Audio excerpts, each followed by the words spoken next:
ने अभी तक चर्चा कर डाली, सब ठीक ही दिख रहा है।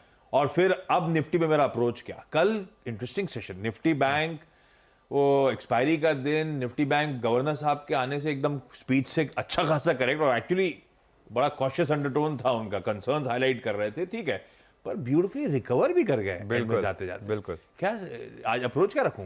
नहीं, अप्रोच तो वही है, बाय ऑन डिप्स की है। और कल भी देखिए गवर्नर साहब ने कुछ गलत नहीं कहा वैसे। हाँ। चलिए आपने बात छेड़ दी तो पहले इसकी बात कर लेते हैं। मतलब मैं एक पढ़ रहा था, वो क्या है कि उनको थोड़ा सा एक जो कॉशियस रखना है लोगों को। देखिए गलतियां आशीष हमेशा ना अच्छे टाइम में होती हैं। हाँ। जब आपका टाइम सबसे अच्छा चल रहा होता है तभी आप गलती करते हैं। मतलब आप अगर खराब दौर से जा रहे हो तो आप अपने आप कॉशियस हो जाते हैं। और एनपीए खराब इकोनॉमी में नहीं आते हैं, एनपीए हमेशा अच्छी इकोनॉमी में आते हैं। अभी इस समय दिक्कत क्या है मार्केट में एक्चुअली, और ये कई लोगों को लग रहा है कि जो एक पर्सनल लोन्स को लेकर एक इशू बन रहा है कि पर्सनल लोन्स जिस तरीके से ग्रो हो रहे हैं और कहाँ जा रहे हैं वो पर्सनल लोन्स, और कई लोगों का मानना है कि लोग पर्सनल लोन लेके ट्रेडिंग कर रहे हैं फॉर एग्जांपल। तो अब ऑब्वियसली वो तो रिस्की है ना, उसमें तो आपको थोड़ा सा लगाम लगानी पड़ेगी, तो उसमें कोई दिक्कत नहीं है। और ये मतलब ठीक है, मैं इसको प्रूडेंट की तरह से ही मानता हूँ। आरबीआई वर्ल्ड का बेस्ट गवर्नर है, अगर सेंट्रल बैंकर है, अगर वो इस तरह से नहीं करेगा तो कौन करेगा। लेकिन देखिए कल लोअर लेवल से अच्छी रिकवरी आई, तो मार्केट में ठीक है, ये थोड़ा बहुत कल इंटरडे में पैनिक हुआ लेकिन रिकवरी आ गई थी, कोई दिक्कत नहीं है।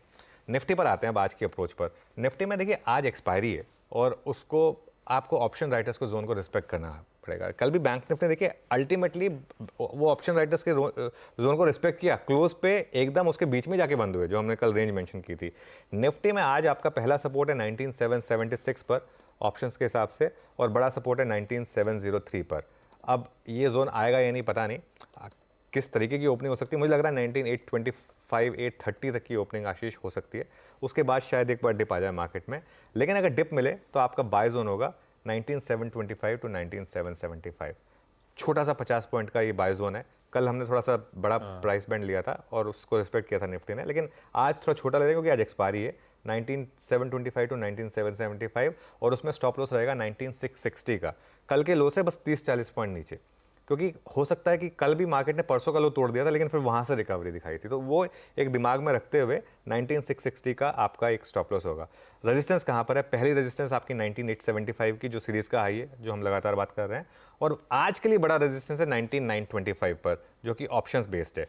तो आप अगर डे ट्रेडर है और आपने सुबह सुबह बाय किया या आपने कल अगर इंटरडे में बाय किया है, तो आपके लिए प्रॉफिट बुकिंग का जोन होगा 19860 टू 19870।